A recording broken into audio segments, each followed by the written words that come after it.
Hey there, I'm Eddie O'Donnell here at Snow Joe, and today we're going to be unboxing this 24-volt cordless LED spotlight from Sun Joe. So, let there be light.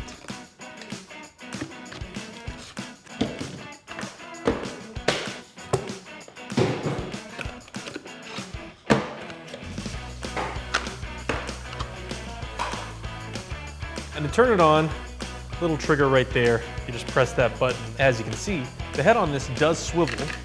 It also has a hook on the back. You can hook it to whatever you like. Now there's 5 modes that you can cycle through with this. The first one is just the spotlight, and as you can see, it leaves a nice hard beam.